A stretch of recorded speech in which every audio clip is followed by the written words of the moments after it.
최근에 크게 화제가 되었던 사건이 하나 있습니다. 태국 치앙라이주 북부 탐루엉 동굴에 갇힌 야생 멧돼지라는 그 팀 이름의 그 유소년 12명과 축구 코치 한 사람이 구조되었던 사건이었습니다. 지난달 23일 훈련을 마치고 동굴에 들어간 이 13명은 폭우로 인해 갑자기 그 불어난 물로 인해 동굴에 고립된 채 일주일을 넘게 보내야만 했습니다. 이 13명의 기적적인 생존 사실은 지난 2일 영국 잠수사들에 의해서 처음 발견되었고, 이후에 세계 각국 언론들이 이들이 처한 그 극한 상황을 집중하여 보도하기 시작했습니다. 한 전문가는 이들을 구출하는데 최장 4개월이 걸릴 것이라는 굉장히 부정적인 그런 어두운 전망도 내놓기도 하였습니다. 현장에는 계속 비가 오고 있었고 물이 계속 불어나르는 이 상황 속에서 그 위험스러운 일들이 계속되고 있었을 때에 90명의 잠수사가 투입되고 수백 명의 자원봉사자들이 지원에 나서기 시작했습니다. 그럼에도 불구하고 이들이 안전하게 구조된 것은 사실 기적과 같았습니다. 왜 그렇습니까? 이 국제잠수구조팀이 이들의 위치를 발견하기까지 그 9일 동안 깜깜한 암흑 속에서 외부와 철저하게 단절된 채 그 어떤 생명 유지 수단도 없이 그 동굴 안에서 버텨야만 했기 때문이었습니다. 이들에 대한 그 구조 활동이 마무리되기까지 2주 이상의 시간이 걸렸는데 이들 모두가 한 사람도 사망자가 없이 구조된 것은 정말 기적과 같은 일이었습니다. 어떻게 이런 일이 가능할 수 있었겠습니까? 그 이후에 각종 기사를 보게 되면은 이 아이들과 코치는 누가 먼저 구조 순서를 따라갈 것인지에 대해서 먼저 정해놓고 있었다고 합니다. 그리고 실제로 이 축구팀의 이 코치는 모든 아이들이 빠져나가고 난 이후에 그 마지막에서야 자신이 나왔습니다. 즉 서로가 서로를 위하고 자기의 생명을 우선시하는 것이 아니라 그 서로를 위한 희생정신과 꿋꿋한 마음들을 보여주었다는 것입니다. 사실 이 야생 멧돼지팀은 축구 열성이 대단한 그런 태국 소년의 일반 가정의 집 아이들이 아니라 가난한 아이들과 그 무국적 난민에 소외받은 소년들, 그들에게 자신감을 키워주겠다고 말하지만 정작 자신 역시 난민 출신의 젊은 코치로 구성되어 있었습니다. 즉 세상적인 기준에서는 이들은 정말 밑바닥이었습니다. 그 누구도 눈여겨보지 않은 그런 사람들이었지만 막상 생사의 갈림길에서 그 누구도 불안해하거나 흔들리는 것이 아니라 그 공포로 인하여 혼란스러워하는 것이 아니라 어떻게 보면 참사로 끝날 수 있는 이러한 상황 속에서도 시간이 흐를수록 희망을 잃기는커녕 서로를 붙잡아주고 어려움을 이겨냈던 이들의 모습은 우리에게 많은 감동과 도전을 주고 있습니다. 오늘 우리가 생각해 봐야 할 것은 사실 이 야생 멧돼지 팀에게 일어난 이 불행한 일들이 오늘 우리에게도 얼마든지 일어날 수 있다는 것이죠. 아니 이미 경험한 지나온 길이기도 합니다. 한 치 앞도 볼 수 없는 그 깜깜한 어둠과 같은 외부와 철저히 고립될 수밖에 없는 그런 막막한 상황이 오늘 우리에게 언제 찾아올지 모릅니다. 만약 우리가 그 순간에 당황하여 주변은 돌아보지 않고 오직 나의 살 길만을 찾으려고 한다면 결코 답은 찾을 수가 없을 것입니다. 사실 믿음의 사람들에게 있어서 해답은 멀리 있지 않습니다. 우리의 해답은 무엇입니까? 그 어떤 막막한 순간에도 하나님께서는 우리의 해답이 되실 수 있기 때문입니다. 그 해답을 찾기 위해서 우리가 어떻게 해야 하는지, 우리가 어떻게 믿음으로 그 모든 것들을 감당하고 견뎌야 하는지 오늘 본문의 말씀을 통하여 우리가 함께 살펴보고자 합니다.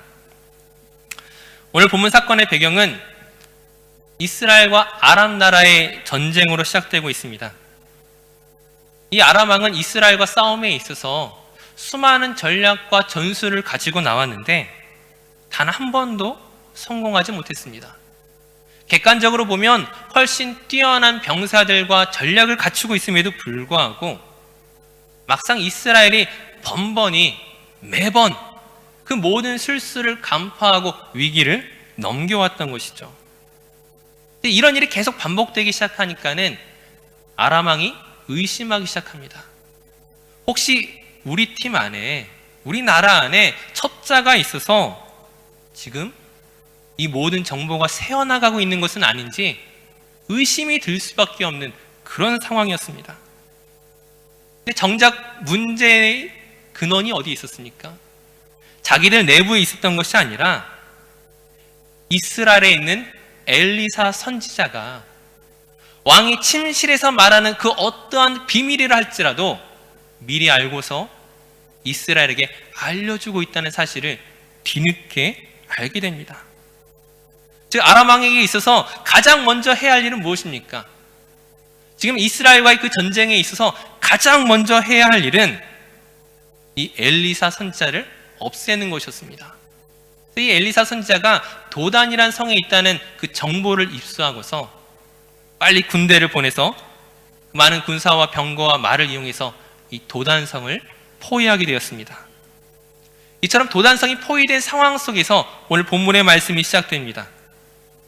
엘리사의 사환이 아침에 일찍 일어나서 성 밖을 보니까 어떻게 되어 있습니까? 이미 수많은 아람 군대가 이 성읍을 완전히 에워싸고 있습니다.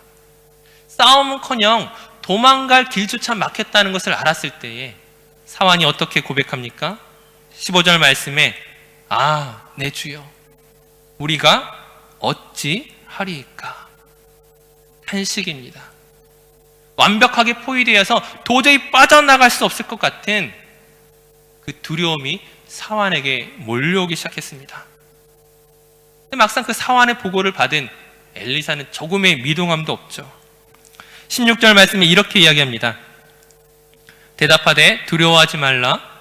우리와 함께한 자가 그들과 함께한 자보다 많으니라 하고.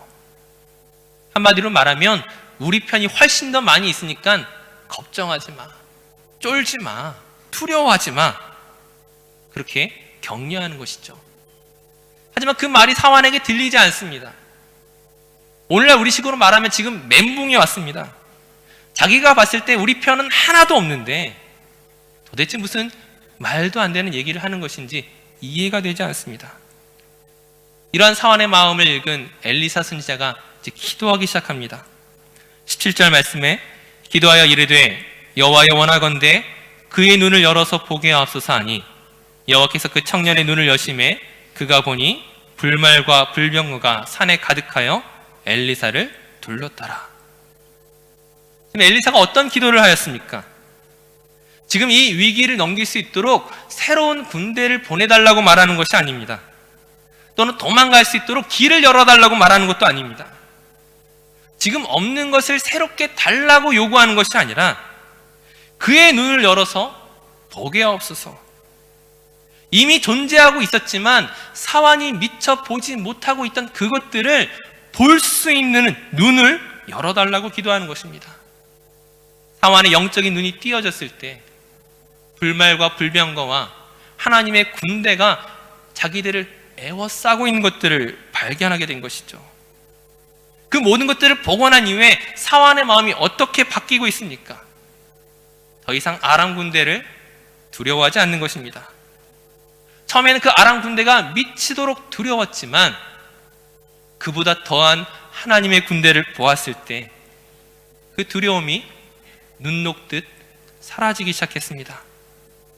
이처럼 하나님의 군대를 보고 아람 군대를 보면 이 아람 군대는 아무것도 아닙니다. 하지만 이미 그를 둘러싸고 있던 하나님의 군대를 보지 못한 상태에서 아람 군대를 보면 그 아람 군대는 절망적인 것처럼 캄캄한 어둠인 것처럼 느껴질 수밖에 없습니다. 우리가 이를 통해 알 수 있는 것은 그 주변의 상황과 환경이 변한 것이 없지만 우리의 시각이 달라지는 것으로, 우리의 영적인 눈이 뜨여지는 것으로 그 두려움이 사라질 수 있다는 것입니다. 지금 엘리사는 없던 것을 만들어 달라고 한 것이 아니라 이미 그들과 함께하고 있는 그 하나님, 그 하나님을 바라보게 될 때에 그 두려움은 가짜라는 사실을 발견할 수 있다는 것입니다. 우리가 한 가지 말씀을 또한 기억하시기 바랍니다. 고린도전서 10장 13절 말씀에 성경은 이렇게 이야기합니다. 사람이 감당할 시험 밖에는 너희가 당한 것이 없나니 오직 하나님을 미쁘사 너희가 감당하지 못할 시험 당함을 허락하지 아니하시고 시험 당할 즈음에 또한 피할 길을 내사 너희로 능히 감당하게 하시느니라. 이것이 하나님의 방법입니다. 우리의 영적인 눈이 가려 있을 때는 도저히 피할 길이 없는 것처럼 보이지만 미쁘신 하나님, 즉 신뢰할 만한, 우리가 믿을 만한 그 하나님께서는 언제나 우리에게 피할 길을 주시고 계시다는 것이죠. 우리에게 시험을 주실 때 그 문제 해결의 방법 또한 함께 주고 계신다는 것입니다. 하나님께서 우리에게 원하시는 것은 그 상황으로 말미암아 두려워하는 우리의 모습이 아니라 하나님을 믿음의 눈으로 바라보면서 그 모든 담대한 믿음으로 이겨낼 것들을 우리에게 요구하시고 또한 기다리고 계신 것입니다. 이어서 다음 장면을 보시게 되면은 이제 포위하고 있던 아람 군대가 엘리사를 잡기 위하여 공격 명령을 내렸을 때에 엘리사가 이번에는 그 아람 군대를 위하여 기도하기 시작합니다. 18절 말씀을 제가 읽겠습니다. 아람 사람이 엘리사에게 내려오매 엘리사가 여호와께 기도하여 이르되 원하건대 저 무리의 눈을 어둡게 하옵소서 하매 엘리사의 말대로 그들의 눈을 어둡게 하신지라. 처음에 엘리사의 기도로 말미암아 사환의 영적인 눈이 열렸던 것처럼 이제는 반대로 아람 군대를 위하여 기도하기 시작할 때에 그들의 눈이 어둡게 되었습니다. 여기서 그들의 눈이 어둡게 되었다는 것은 그들을 앞을 못 보는 소경으로 만들었다는 것이 아닙니다. 사환의 영적인 눈이 가리웠던 것처럼 지금 아람 군대의 영적인 눈이 막히게 된 것입니다. 즉 보기는 보아도 올바르게 판단할 수 없도록 그 눈이 가리워졌다는 것이죠. 분별력을 잃어버렸다는 것입니다. 보통 사기를 당하는 사람들의 이야기를 들어보면 마치 무언가에 씌운 것 같은 그런 상태가 되었다고 말하죠. 주변의 사람들이 그에게 찾아와서 그것은 아닌 것 같아, 잘못된 것 같아, 조심해, 의심해봐, 아무리 이야기를 해도 막상 사기를 당하는 당사자는 분명히 확신합니다. 이것은 틀림없어. 이것은 분명히 잘 될 거야. 다른 사람이 보기에는 전혀 아닌 것 같은데 마치 분별력을 잃어버린 듯한 그런 모습을 보이게 됩니다. 하나님께서 지금 엘리사의 그 기도를 들으시고 아람 군대가 완전히 분별력을 잃고 무언가에 빠진 듯한 그런 상태로 만들어버린 것입니다. 사실 이것은 하나님께서 엘리사의 기도에 응답하신 것이기도 하지만 동시에 그 아람 군대 역시가 그 엘리사 사환처럼 처음부터 잘못된 시각을 가지고 있을 확률이 높습니다. 처음부터 그들이 올바른 분별력을 가지기가 어려웠다는 것이죠. 왜 그렇겠습니까? 지금 이 아람 군대의 명령을 내린 아람 왕이 과연 어떤 상태에 있겠습니까? 자꾸만 자신들의 그 작전과 계략에 실패하고 혹시 우리 가운데 내통하는 사람이 있지 않을까, 첩자가 있지 않을까 의심하고 두려워하고 불안해했습니다. 오히려 그것이 엘리사 한 사람 때문이라는 것을 알았을 때에 단지 그 한 사람으로 말미암아 우리의 군대가 그 모든 작전이 실패하게 됐다는 것을 알았을 때 아마 그는 더더욱 불안했을 것입니다. 지금 사마리아 성을 공격하는 것보다, 북이스라엘을 공격하는 것보다 엘리사를 먼저 잡는 것이 중요하다는 것은 알고 있었지만 아마 그 아람 왕의 마음에는 여전히 불안함이 가득했을 것입니다. 이것이 아람 왕뿐이겠습니까? 그 아람 왕의 명령을 받는 그 군대 또한 자신들이 고작 한 사람을 잡기 위해 지금 이 도단성에 파견되었고 이 성을 둘러싸고 있고 이 한 사람을 붙잡으려고 명령을 내렸다는 것 자체가 그들에겐 이해되지 않고 오히려 조급하고 두려운 마음 또한 있었을 것입니다. 물론 한편으로는 또 반대로 생각할 수 있죠. 고작 한 사람을 잡는 것, 고작 한 명만 잡으면 되니까 얼마나 쉬운 작전이라고 생각했겠습니까? 그들의 마음 가운데 방심하는 마음이 있습니다. 하지만 결국 어떻게 됩니까? 그들이 엘리사를 잡으러 왔는데 막상 엘리사가 그들 앞에 나와서 그들을 전혀 다른 곳으로 인도하고 있는데 조금도 의심하지 않습니다. 반나절을 그 엘리사를 따라가고 있음에도 불구하고 지금 그들이 따라가고 있는 사람이 그들이 잡아야 했던 엘리사였다는 사실들을 그는 조금도 의심하지 않고 모르고 있는 어리석은 모습을 보여주고 있습니다. 너희가 찾는 그 사람에게 내가 안내해 주겠다. 의심하지 않고 따라가는 이들의 어리석은 모습이었습니다. 결국 이들이 사마리아 성으로 엘리사를 따라가게 되고 엘리사가 다시금 그들을 위해 기도합니다. 그들의 눈이 다시금 띄어졌을 때 무엇을 발견합니까? 그들은 처음에 도단성을 포위하고 엘리사를 잡으려고 하였는데 어느새 그들이 사마리아 성에 포위되어 있었던 것이죠. 더 이상 빠져나갈 길을 잃어버린 반대의 신세가 되었습니다. 우리 이 두 가지의 사건 속에서 즉 엘리사의 사환의 눈이 밝아진 것과 반대로 그 아람 군대의 눈이 어두워진 것 속에서 우리 마음속에 새겨야 할 사실들이 무엇이겠습니까? 우리가 무엇을 보고 있느냐는 것입니다. 우리의 상황은 시시때때로 바뀔 수밖에 없죠. 변할 수밖에 없습니다. 좋을 때도 있고 나쁠 때도 있고 편안할 때도 있고 위험할 때도 있습니다.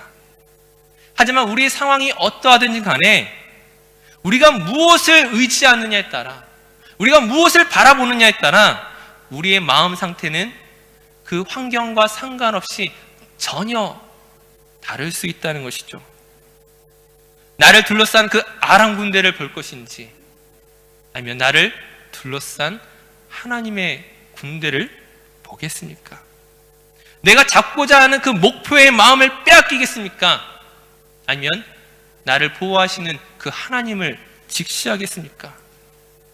우리가 무엇을 바라보고 무엇을 의지하느냐에 따라 우리의 마음은 두려울 수도 있고 담대할 수도 있고 조급할 수도 있고 여유로울 수도 있습니다. 분명한 것은 무엇입니까? 우리의 마음이 두려움 가운데 있을 때, 우리의 마음이 의심 가운데 있을 때 그 조급함이, 그 의심이 우리로 하여금 꼭 실수하게 만든다는 것이죠. 정확한 판단을 하지 못하고 쫓기듯이 무언가를 결정하고 나면 시간이 지나고 꼭 후회하는 일이 생기게 됩니다. 우리가 후회 없는 결정을 하기 위해서 무엇이 필요하겠습니까? 당연한 대답일 수 있지만 믿음의 사람들이 무언가를 결정함에 있어서 가장 먼저 해야 할 일은 바로 기도입니다. 엘리사가 그 사환을 위하여 기도하였던 것처럼 자기의 그 위기의 상황에서 하나님께 기도하였던 것처럼 그 기도가 우리의 출발입니다. 하지만 우리가 오해하지 말 것은 우리의 상황을 바꾸게 해달라는 그 기도가 아니라 오늘 우리의 문제를 해결해달라는 기도를 하기 이전에 오늘 나를 향한 하나님의 뜻이 무엇인지 그 믿음을 갖게 해달라고 영적인 눈을 뜨게 해달라고 기도하는 것이 그 무엇보다 우선한다는 사실입니다. 영적인 눈을 뜬다는 것은 오늘 우리의 상황이 여전히 바뀌지 않고 그대로이라 할지라도 우리의 마음은 이미 바뀐 것을 말하는 것입니다. 문제가 해결돼서 감사하는 것이 아니라 하나님께서 나와 함께하고 계심을 알기에 감사하는 것이고 오늘 내가 피할 길 보여서 감사하는 것이 아니라 하나님이 나의 피난처 되심을 인정하며 감사하는 것입니다. 그것이 오늘 우리 믿음의 사람들에게 요구하시는 하나님의 수준인 것입니다. 이것이 너무나 멀게만 느껴지십니까? 나와는 상관없는 것처럼 여겨지십니까? 그렇지 않습니다. 하나님께서 엘리사를 통하여 그 사환의 눈까지 여셨던 것처럼 모든 믿는 사람들에게 예수 그리스도를 나의 구주로 고백하는 모든 사람들에게 하나님은 이 믿음의 길로 우리를 초대하고 계신 것입니다. 모든 믿음의 사람들이 하나님을 온전히 신뢰하며 우리의 상황을 뛰어넘어서, 우리의 문제를 뛰어넘어서 하나님이 나의 피난처 되심을 받아들이고 하나님이 내 문제 해결자 되심을 인정하고 그 하나님만으로 인하여 그 모든 것들을 넉넉히 이길 수 있는 믿음으로 우리 모두를 부르시고 계신 것입니다. 사랑하는 성도님들, 오늘 저와 여러분을 그 믿음의 길로 부르셨습니다. 오늘 함께 예배드리고 있지만 우리 각자의 형편이 다 다르고 처지가 다 다릅니다. 좋은 사람도 있고 나쁜 사람도 있고 여유 있는 사람도 있고 답답한 사람도 있지만 그 어느 누구 하나 예외 없이 하나님으로 인해 감사하며 하나님으로 인해 넉넉히 오늘의 삶을 감당해 나가는 귀한 믿음의 성도님 되시기를 주님의 이름으로 간절히 축원합니다.